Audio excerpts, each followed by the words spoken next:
So once I've finished all my range of movement tests and my relevant neurological tests, I'll have the patient or Bonnie laying down on the table, face down. Now Bonnie, we're going to do a couple of muscle tests here, and I want to see how strong your hamstring muscles are. So if you could start off, bend your left knee for me, please. And it's always good when the patient's laying down, sometimes left and right gets a bit confusing. So if you want to use the left leg, just give it a little tap. Now, don't have the knee at a full 90 degrees, just have the leg about here. Now, when you're doing the muscle test, just be very careful that you're not pushing on the Achilles tendon, because that can be tender. Just have a nice wide position like so, and just let the fingers touch the leg. You don't want to grip the leg, okay, because that's uncomfortable. So just have the here, because you're going to be pushing with the palm of your hand on the muscle. Now, Bonnie, if you could just hold the leg nice and strong for me. So this test is just establishing that there's good power, good strength in the leg. Now, if you have a young patient or an elderly patient, you may not need to push nearly as hard, okay, because it's not a wrestling match. With a muscle test, really, it's not so much how much overall strength they have, it's the speed of response. Just relax there for me, Bonnie, please, and then we'll test the other side.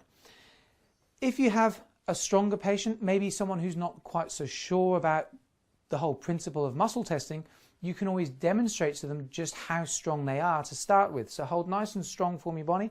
Hold and just see. So the hamstring muscle is not a muscle that you can easily, just relax, cheat with, because the hamstring muscle is typically 4 to 5 times stronger than the upper body. So a perfectly good hamstring, I shouldn't be able to overpower with my arm strength.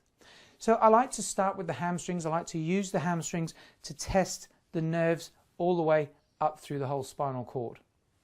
So Bonnie, what we're going to do now is we're going to try and locate where the stress is coming from that may be affecting your health.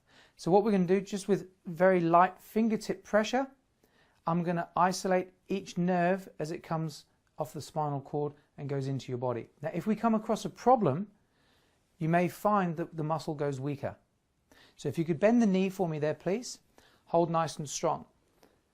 So what I try to do is then find an area where there's maybe nerve stress on the body, so I can demonstrate the difference in how the strength actually feels. So hold nice and strong for me, Bonnie, please. Good.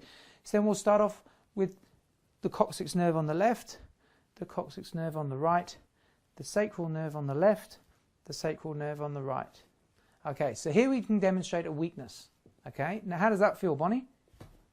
No strength at all. No strength at all. Now, let me explain how that test works, because you see, for a lot of people, it will be the first time they've experienced something like this, and they're thinking, gee, what happened? What are they doing? Is it a trick? Is it, smokes and mirrors? Now, Bonnie, imagine you're having a conversation with somebody and someone else comes and puts their hand on your shoulder. Now, typically, you can continue that conversation and be aware there's somebody there, yes? Mm-hmm. So always ask the patient if they understand. Yeah, of course, that makes sense. Now, Bonnie, imagine you've got a nice fresh bruise on the shoulder here. You're having a conversation, someone comes and puts their hand on the shoulder. Automatically, you're going to turn, kick, punch, scream. You're going to do whatever you can to protect yourself. Sometimes even just before they touch it. Have you ever had that happen before? No, but I know what you mean. You know what I mean? Okay. So exactly the same principle. If I were to put pressure here and there was a bruise, you would stop what you're doing and you'd focus on trying to protect yourself. When I put pressure here on the sacral nerve, exactly the same reflex is in play.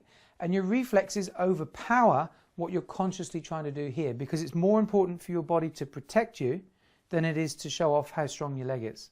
Mm-hmm.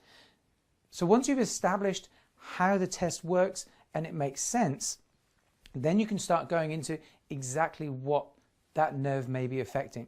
So as I go through the body, wherever I find a weakness, I'll then explain where that nerve travels to and what kind of things it may influence.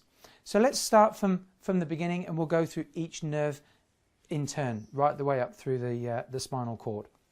So again, doing the muscle test, we check to make sure the muscle's nice and strong to begin with, and we can use either leg. It doesn't have to always be the same side, so that allows the patient to relax. One other thing, just beware if the patient has a tendency to go into a cramp.